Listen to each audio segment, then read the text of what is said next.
kwarto ito ng namatay kong apo. Pwede pa natin bang kausapin ang kaluluwa niya kahit matagal na siyang patay? Kung kagaya ng sinasabi po ninyo, na hindi natatahimik ang apo ninyo dahil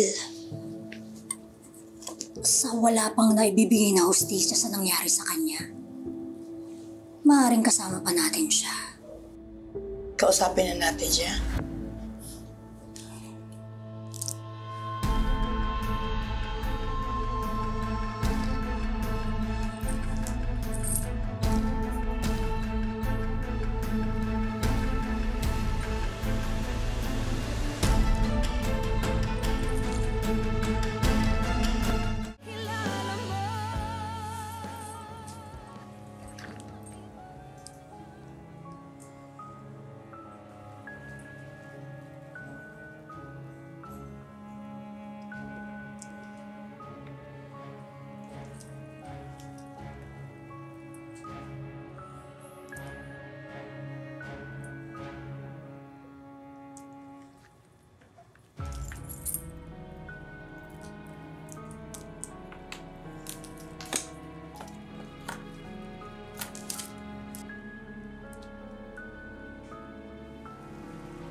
Sisimulan ko with a chant para mabuksan ang aking third eye, para mahanap ko ang kaluluwa.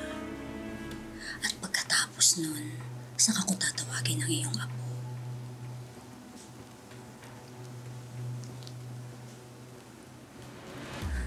Umnungka, krum, umni, gur. Umnungka, krum, umni, gur. Umnungka, krum, umni, gur. Anong nangyari? Bukas ang third eye mo? Tawagin na natin si Vince. Wala dito ang apo mo. Dahil may kakaibang espiritu ang nananahan sa lugar na ito. Anong ibig mo sabihin? Anong ibig mo sabihin? Nararamdaman ko siya. Malakas siya.